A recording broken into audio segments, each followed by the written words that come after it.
Have you ever heard of a biscuit that could change a person's life forever? No? Well, let me take you to the quiet village of Okuta, where an innocent little girl, Amara, found herself caught up in something beyond her wildest imagination. It all began with a sweet gesture, a biscuit from the mysterious new girl in school. It seemed harmless at first, but that single bite unlocked a secret world of nightly flights and terror that left her parents utterly shaken. What would you do if your child started flying at night? If shadows danced on your walls and dreams turned into nightmares? This story will take you on a thrilling journey through fear, faith, and the fight to reclaim a family's peace. Stay tuned to find out what happened next. And don't forget to subscribe to Savannah Storytime for more captivating tales.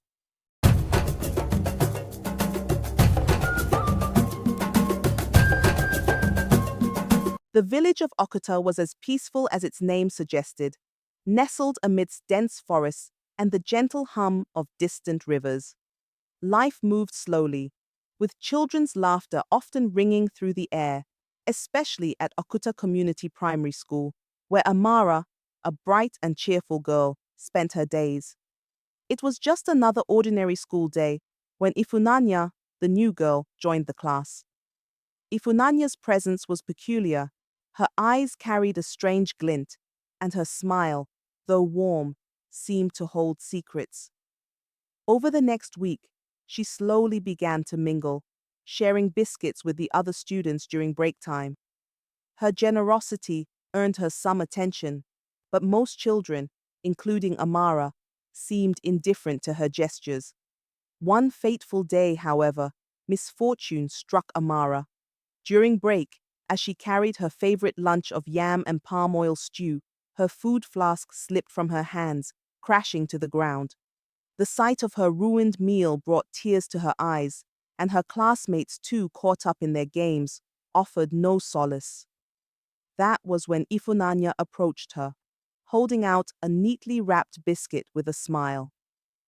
"Don't cry, Amara," she said softly, her voice unusually soothing. "You can have this. I've been saving it for someone special." Hungry and comforted by the gesture, Amara accepted the biscuit. It was sweet, almost too sweet, and left a strange, lingering taste she couldn't quite place. Yet it dulled her hunger, and for the rest of the day, she carried a faint sense of gratitude toward Ifunanya. That night, however, sleep brought Amara a peculiar dream. She found herself soaring through the sky, her small frame lighter than air. Around her were other girls, their laughter strange and echoing, like distant thunder. Together, they darted through the night, flying over the treetops and rivers of Okuta, their shadows casting eerie patterns below. When she woke, the dream felt so real that her heart raced. At home, her parents, Nkechi and Obiora, were also troubled. Nkechi tossed and turned in her sleep, dreaming of shadowy figures invading their home, while Obiora saw visions of their goods disappearing before his eyes. The next day, Obiora discovered several of their market wares were missing, with no explanation. Customers began complaining about receiving wrong orders, and Nkechi couldn't shake the feeling that something was amiss. Unbeknownst to them, the strange happenings were only the beginning of something far darker. For Amara, the sweet biscuit had left more than just an unusual taste. It had opened a door to a world neither she nor her family were prepared to face. The dim light of the lantern cast long, wavering shadows on the cracked walls of Amara's bedroom. The night was still, except for the occasional rustle of leaves outside. Nkechi stirred awake, an uneasy feeling pressing against her chest. Something wasn't right. She tiptoed into Amara's room, her heart thumping softly in her chest. At first glance, her daughter lay still on the mat, her small frame shrouded in the dim glow. Nkechi sighed, blaming her unease on the stress of the past few weeks. But then, her eyes caught something: Amara's left leg, hanging unnaturally against the wall as if gravity had lost its hold. Obiora, Nkechi gasped, her voice barely above a whisper. Her husband appeared moments later, rubbing his eyes. When he saw Amara's bizarre position, his drowsiness vanished. Together, they stood frozen, watching as her body twitched ever so slightly, her head tilting at an unnatural angle. Nkechi clutched Obiora's arm, her fingers trembling.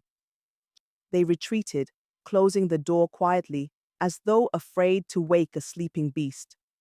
Neither spoke as they sat in the living room until dawn, the eerie silence weighing heavy on their minds. When the first rays of sunlight crept through the windows, they wasted no time. Pastor Chigozie, the fiery preacher known for his booming voice and bold proclamations, arrived with his Bible in hand. His steps were confident, his presence commanding. "Bring me to her," he said with certainty, ignoring their whispered warnings about what they had seen. The pastor entered Amara's room alone, the parents waiting outside, ears pressed against the door. Inside, Chigozie began to pray with vigor, his voice rising in intensity. "Every unclean spirit, I command you." Before he could finish, Amara sat bolt upright. Her eyes glowed faintly, and her lips curled into a smirk that was not her own. Her voice, deep and menacing, echoed through the room. "Who dares disturb us?" The words hit the pastor like a blow. He stumbled back, clutching his Bible as Amara laughed, a chilling guttural sound that filled the room. Her words multiplied, layered as though 1,000 voices spoke in unison. "You think your small prayers can touch me?" she sneered, her gaze locking onto the trembling man. Pastor Chigozie's courage evaporated. His knees buckled, and a dark stain spread across his trousers. He turned, flung the door open, and bolted past the stunned parents without a word.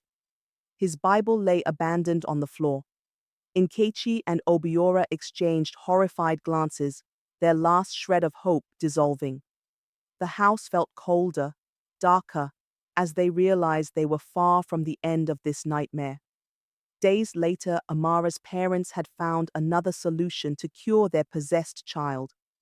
The morning air at the Riverside was thick with the hum of prayers and the scent of burning herbs. 7 prophets, clad in flowing white garments, stood in a solemn circle, their canes held like divine weapons.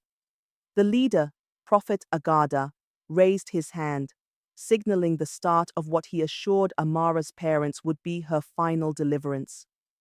Nkechi and Obiora stood a few steps away, clutching each other, their hope balancing precariously on the prophet's faith. Amara, calm and eerily composed, sat on a small mat in the middle of the circle, her gaze fixed on the swaying trees above. The prophets began to chant, their voices rising and falling in unison, calling on divine forces to purge the evil spirit.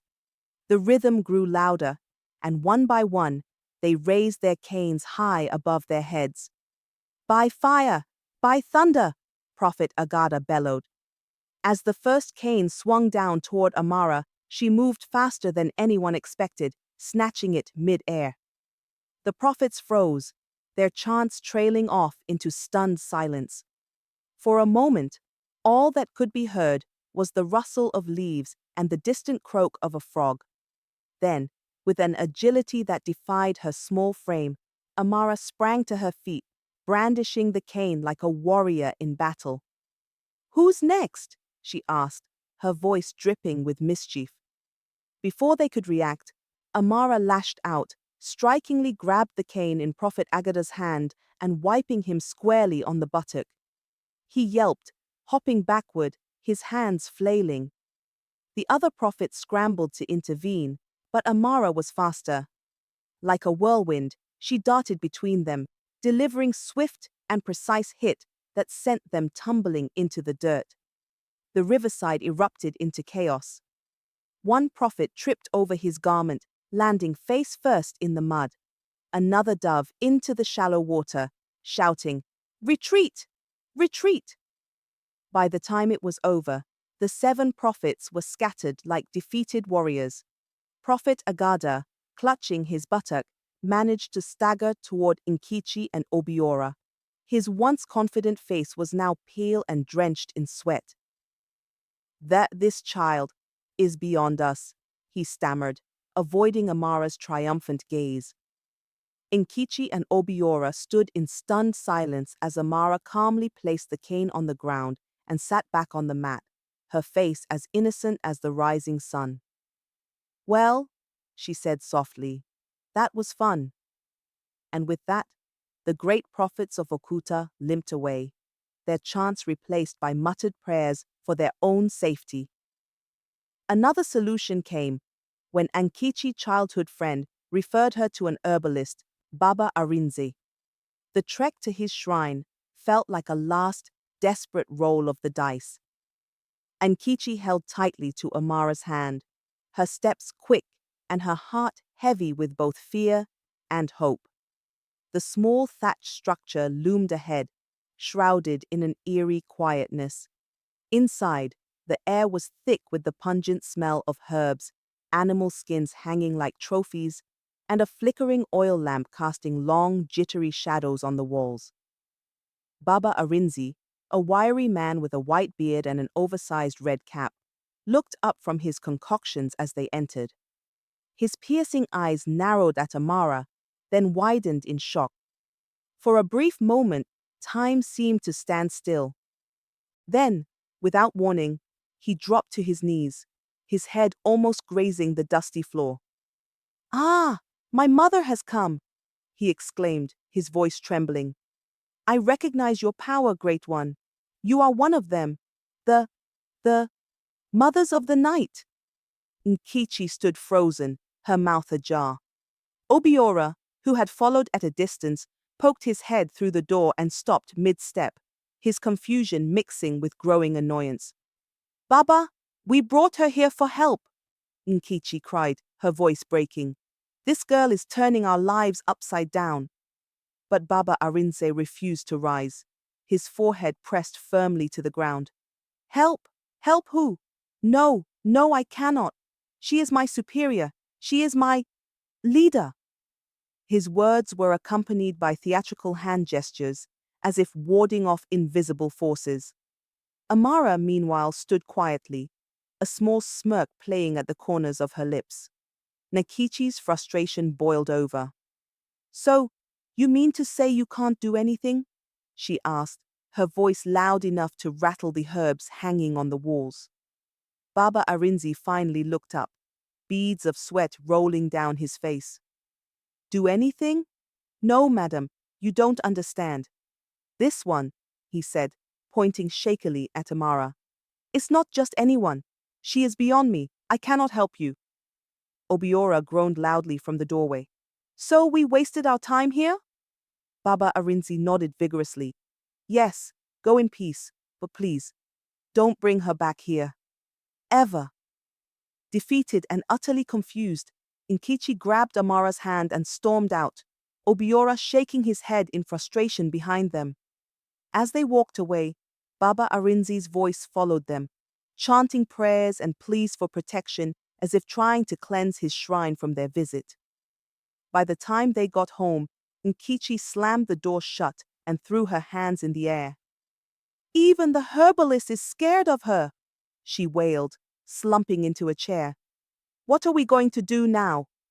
Obiora rubbed his temples, muttering under his breath. "Maybe we should start selling tickets. This girl is more drama than the village festival." Amara, sitting innocently in the corner, smiled faintly, her eyes gleaming in the fading sunlight.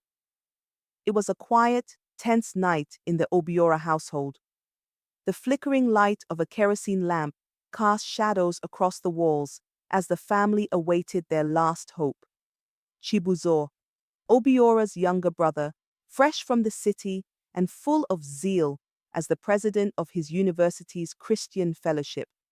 Though a beacon of faith, Chibuzor's lanky frame and boyish charm didn't exactly scream demon slayer, and Obiora couldn't help but mutter, "Can this small boy handle what even the prophets couldn't?"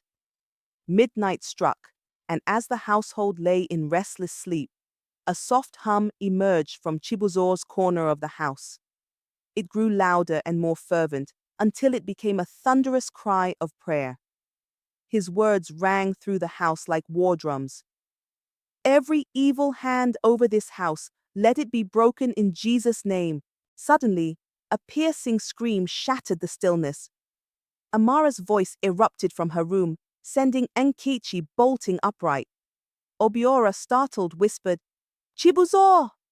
Man of God, this is your fight now." With comical urgency, they dragged Chibuzor from his corner. His eyes barely open, he stumbled after them, muttering, "Wait! Let me wear my slippers first." Inside Amara's room, the air was heavy, almost suffocating. The girl writhed on the bed, her voice guttural and menacing.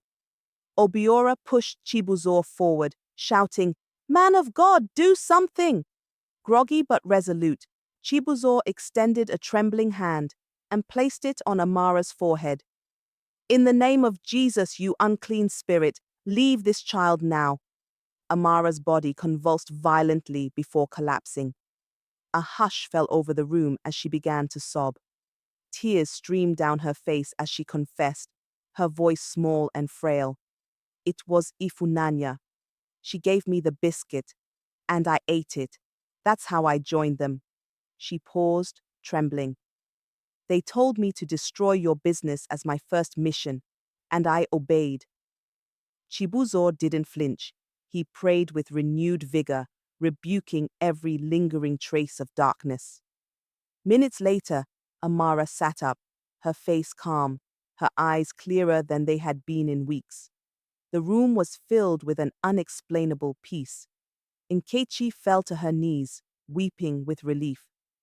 Obiora clapped Chibuzor on the back, grinning through his tears.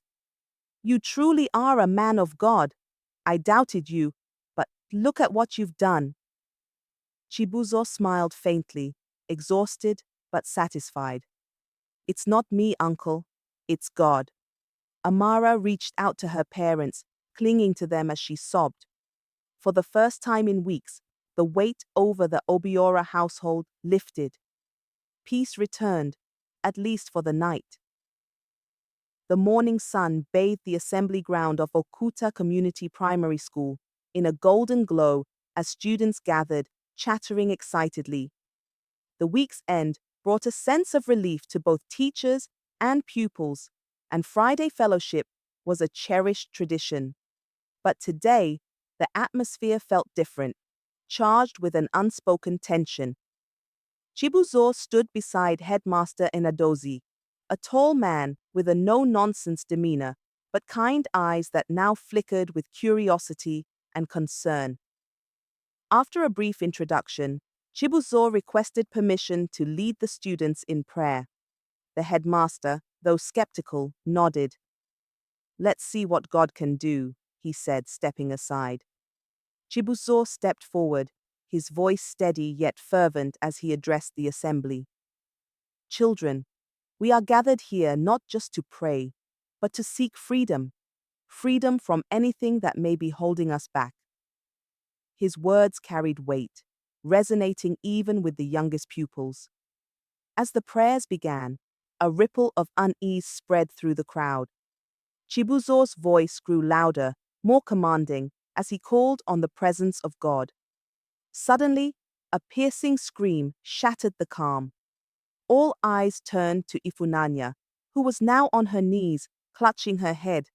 Her voice, guttural and unearthly, echoed across the assembly ground. "You can't stop me," she roared. "This school will belong to us, just as my former school did. I was sent here to bring them all." Gasps erupted from the students and teachers alike. Chibuzor stood firm, unshaken. "Your time here is over," he declared. "You have no power here. Ifunanya thrashed violently, her words spilling out like venom. "I've already taken 10. They belong to me." But as Chibuzor continued to pray, her strength faltered. One by one, other girls began to cry out, falling to their knees. They confessed in trembling voices, recounting the strange nights and the sinister instructions they had followed since Ifunanya's arrival. The assembly ground turned into a battlefield of sorts, as cries of confession and prayers of deliverance filled the air. Teachers, initially frozen in shock, began to join Chibuzor, praying with renewed fervor. Even Headmaster Nadozi, overcome by the scene, lifted his voice in prayer, his authoritative tone replaced by a desperate plea for divine intervention. For half an hour, the prayers continued, the tension slowly giving way to peace. By the time the sun began its descent, the atmosphere had shifted entirely. The girls, once bound by unseen chains, were now free, their faces radiant with a new sense of hope. Chibuzor, drenched in sweat but filled with a quiet joy, addressed the students one last time. "This is not the end," he said. "Stay vigilant, seek the light, and remember, no darkness can overcome those who walk in the truth." The assembly dispersed in hushed awe, the events of the day etched into the hearts of all who witnessed them. The story would spread far beyond the walls of Okuta Community Primary School, a testament to the power of faith and the resilience of a community united against darkness. A few weeks passed, and the once heavy cloud that hung over the Obiora family seemed to lift. Nkechi hummed softly as she arranged goods in their shop, the shelves fuller than they had been in months. Customers began returning, laughing and chatting as they bought items, remarking how peaceful the atmosphere now felt. Obiora, his face brighter, counted the day's earnings with satisfaction. At home, Amara's once dull eyes now sparkled with life. She helped her mother in the kitchen, her cheerful chatter filling the air. Her nights were peaceful, her sleep uninterrupted by the eerie dreams that had once plagued her. Nkechi often paused, her heart swelling with gratitude as she watched her daughter play with her younger siblings in the yard. At Okuta Community Primary School, Chibuzor's presence brought a wave of renewal. Every Friday, the students gathered under the large mango tree for the weekly fellowship he organized. With a calm yet commanding voice, he shared stories and lessons that resonated deeply with the children. His teachings on faith, courage, and making wise decisions became the talk of the village, drawing even a few curious adults to the school's edge to listen. For a month, Chibuzor poured his energy into the program, ensuring that the seeds he planted would continue to grow after he returned to the city. Before he left, he entrusted the school's headmaster, Mr. Nadozi, with continuing the fellowship, confident that the change had taken root. Amara, Ifunanya, and other girls, who were freed from the grip of witchcraft influence, began to flourish.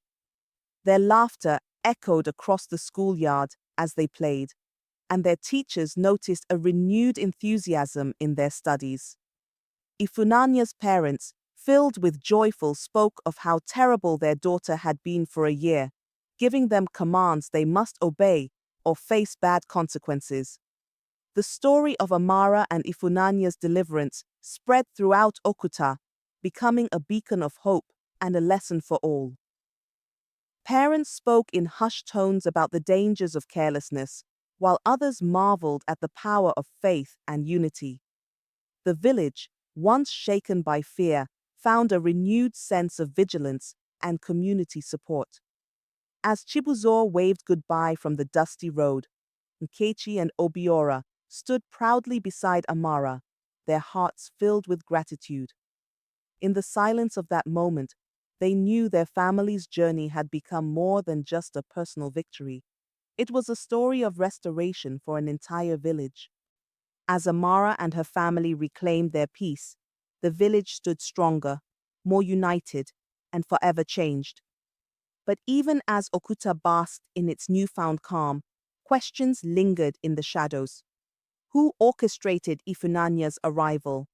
Who was the unseen force commanding these children to carry out terrifying deeds? And most chilling of all, was this truly the end or just the beginning of something far darker? Amara and Ifunanya's deliverance was a victory, but what about the children beyond Okuta? How many more biscuits are being handed out in unsuspecting schools? How many more children soar through the night skies under a sinister mandate?